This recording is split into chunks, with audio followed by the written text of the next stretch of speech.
네, 곡면 구현의 역사를 쭉 살펴봤습니다. 이 시간에는 곡선으로 된 구조 시스템을 알아보도록 하겠습니다. 자, 곡선으로 된 구조 시스템의 대표 선수는 아치죠. 아치는 직선으로 된 포스트 린텔 구조 시스템이 아니라 소위 말해서 사선으로 된 구조 시스템이다 이렇게 볼 수가 있고, 그 사선을 그대로 액면 그대로 쓴 거가 코베라치입니다. 첫 번째 그림이죠. 자, 그 다음에 그 코베라치에서 벽돌을 말하자면 순차적으로 쌓아야 되기 때문에 그 삼각형 구도임에도 불구하고 계고부가 원형으로 되는 경우가 원형 아치가 되겠습니다. 그래서 원형 아치라고 하는 것도 기본적으로 힘의 흐름은 사선 방향으로 간다. 이건 여러 번에 걸쳐서 얘기했습니다. 그래서 사선 방향으로 가는 힘은 역시 옆으로 미는 추력이 된다. 이것도 얘기했죠. 자, 그 다음에 그것이 더 발전하면 원형이 끝이 뾰족한 첨도 아치, 포인티드 아치가 된다. 자, 그게 가우디를 만나면 파라볼라 아치가 돼서 추력이 이제는 최소화되거나 없어지는 이런 아치가 된다. 그래서 아치라고 하는 건 기본적으로 삼각형인데, 삼각형에 따라서 그게 그대로인 코벨, 라운드, 포인티드, 파라볼라 이런 식이 된다라는 얘기입니다. 자, 또 하나의 곡선 구조 시스템이라고 하면 링이 되겠죠. 자, 뭐 링 자체가 구조물이 되는, 건축물이 되는 경우는 거의 없겠죠. 뭐 인간의 필요한 공간이 링처럼 생긴 공간이라는 게 있을 리가 없습니다. 자, 그러나 링에 이 활용되는 건축물이나 구조물은 우리가 종종 볼 수가 있는데, 예컨대 런던 아이 같은 경우가 대표적인 링으로 된 구조체죠.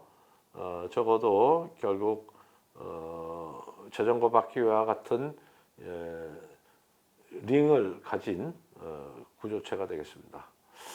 뭐 이런 건물도 굳이 얘기하자면 링을 응용한 건축물이 되겠습니다. 자, 건축물에서 링이 제일 아주 도드라지게 역할을 하는 거는 바로 이런 돔의 경우입니다. 자, 돔이라고 하는 것은 우리가 아치를 이렇게 180도 회전시켜서 만든 입체다라고 얘기하겠죠. 자, 그러니까 아치라고 하는 것이 이 사선에 의한 힘 때문에 옆으로 추력이 생긴다 이렇게 알고 있습니다. 그러니까 이 아치는, 돔은 어떻게 되겠습니까? 이 각각의 아치에 추력이 있으니까 이 아치가 계속 반복되는 거니까 어떻게 됩니까? 이 바깥의 방향으로 추력이 계속 있겠죠. 그렇죠?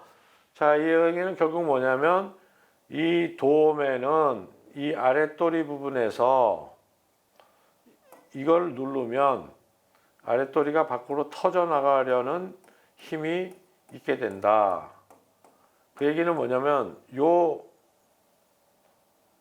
아래쪽에 있는 이거를 후프라고 하는데, 훌라후프의 후프입니다. 이 후프의 입장에서 보면 후프가 어떻게 됩니까? 늘어나려고 하겠죠. 이게 밖으로 나가려니까.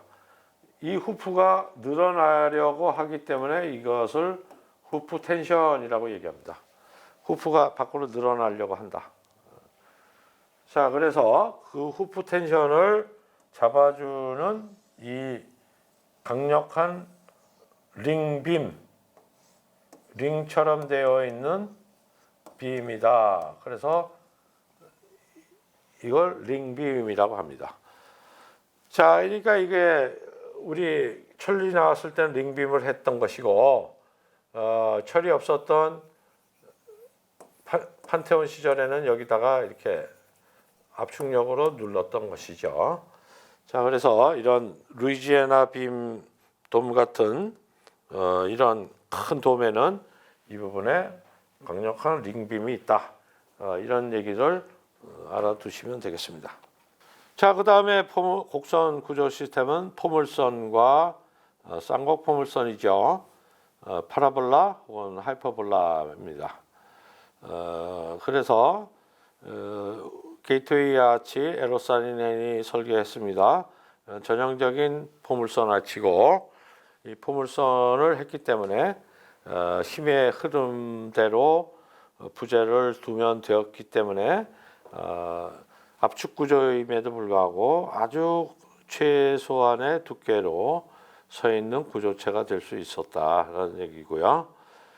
이 똑같은 것이 직선은 한쪽 방향으로 쭉 연결돼서 볼트가 된 경우가 오른쪽 아래에 있는 그림처럼 마이야르가 설계한 시멘트 홀 이거죠. 여기도 역시 압축력을 받는 아치임에도 불구하고 포물선을 썼기 때문에 두께가 아주 최소화되는 방식으로 만들어질 수 있습니다. 자, 위쪽에 있는 오스카 니마이어의 브라질리아에 있는 교회당, 이거는 쌍곡 포물선체죠. 그래서 포물선체하고는 달리 곡률이 두 방향으로 서로 볼록과 오목이 교차되는 하이퍼볼릭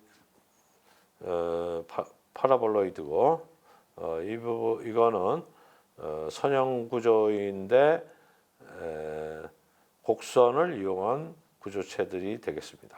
자, 현수선을 쓴 경우도 있습니다. 덜레스 터미널 같은 경우는 지붕판 자체가 양쪽 기둥이 매달려 있는 현수선이죠. 현수선입니다. 그래서 이 지붕판에 아주 강력한 철근이 들어가 있어요. 소위 텐던이라고 하는 인장력이 아주 강한 와이어가 들어가 있는데 그걸 가진 콘크리트 판입니다. 자, 이렇게 해서 끌어당기려는 힘이 있겠죠. 그리고 그것이 처질라는 힘으로 바뀔 거고, 결국은 여기에서는 이 방향으로 힘이 가해질 테니까 이 기둥은 어떻게 되겠습니까? 이쪽으로 누워야 되겠죠. 이쪽으로 누워서 이쪽의 방향도 받고 이 내려가려는 힘에 대해서 저항도 해야 되겠고, 이렇게 해서 이 기둥 두 개는 양쪽으로 누웠고 전체적으로는 커브를 이루고 있다라는 얘기입니다. 자, 98년도 포르투갈 관에 있는 콘크리트 판입니다. 아주 얇은 콘크리트 판이 저렇게 하늘에 떠 있습니다.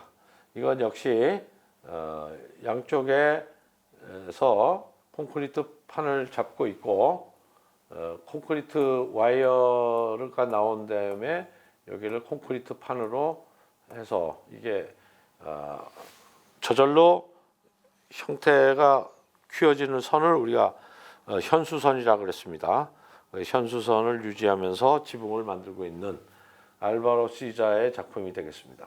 자, 오른쪽의 커브는 사이클로이드라고 합니다. 사이클로이드는 어떤 커브냐? 예컨대 자전거 바퀴가 있다.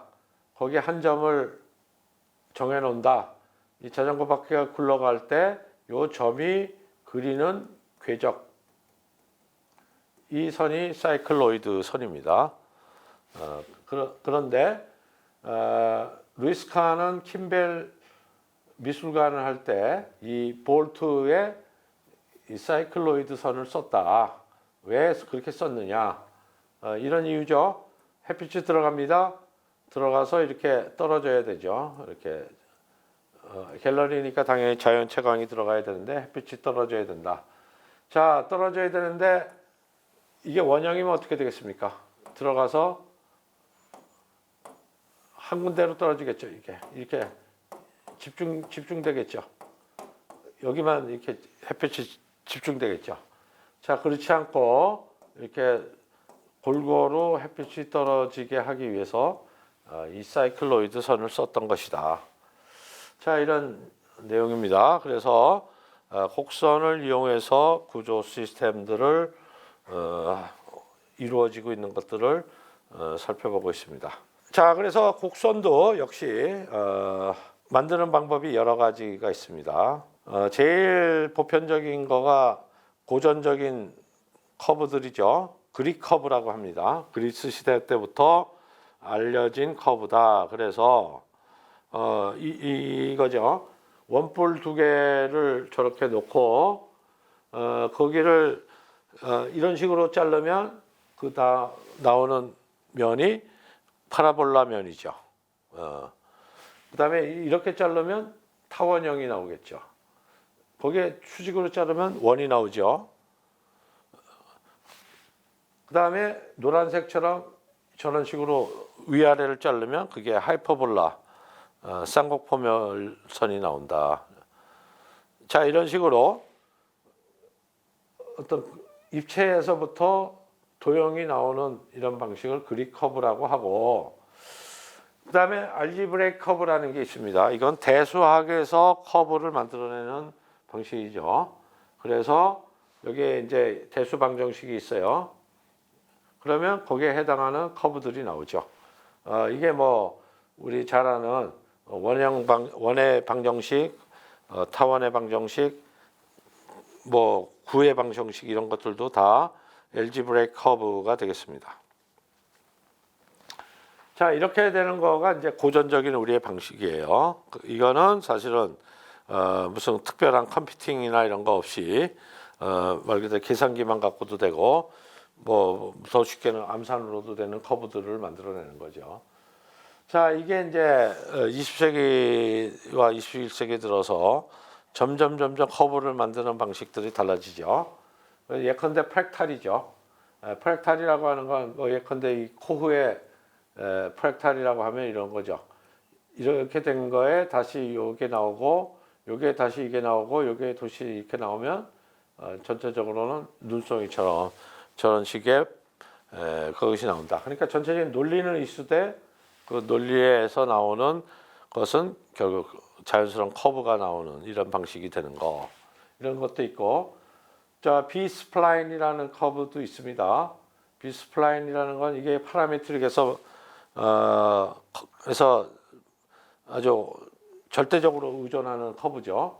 결국 몇 개의 지점을 정해주고 그 점을 잇는 가장 자연스러운 곡선을 만들어내는 것, 이게 B-스플라인인데 결국 이거는 이 지점이라고 하는 것은 여러 가지 매개 변수로 주고 이것을 잇는 선들을 컴퓨팅 해내는 것, 이게 이제 파라메트릭인데 이렇게 해서 많은 방법이 있습니다. 자, 그 다음에 또 하나는 이거 비슷한 거지만 어떤 여러 가지 측정 데이터들이 나온다. 자, 그러면 그거에 어떤 경향을 나타내기 위해서 이거를 하나의 방정식으로 나타내고 싶다. 자, 이렇게 해서 거꾸로 경험칙에 의해서 커브를 만들어내는 방식, 이거를 이제 커브 피팅이라는 방식이라고 얘기합니다. 자, 이런 식으로 주어진 입체에서부터 도형을 얻는 방법, 그 다음에 주어진 방정식에서 도형을 얻는 방법, 더 나아가면 어떤 임의의 점에 의해서 연속 곡선을 얻는 방법, 자, 이런 것들이 이제 곡선을 얻는 방법들이 되겠고요. 이것을 이용한 것이 이제 현재 파라메트릭 곡선이다. 현재 파라메트릭 곡선이라는 건 임의로 주어진 아무런 연계성 없는 이런 그 점들을 스플라인 커브의 방식으로 자연스러운 곡선 곡면을 만들어서 그것 자체가 하나의 결과물이 되도록 하는 것이죠. 자, 그래서 결국 이게 우리 그것을 수용할 수 있는 컴퓨팅의 발전에 의해서 과거에는 우리가 현실화할 수 없는 여러 가지 곡선과 곡면들이 현실을 할 수 있게 되었다. 이렇게 얘기할 수 있겠습니다.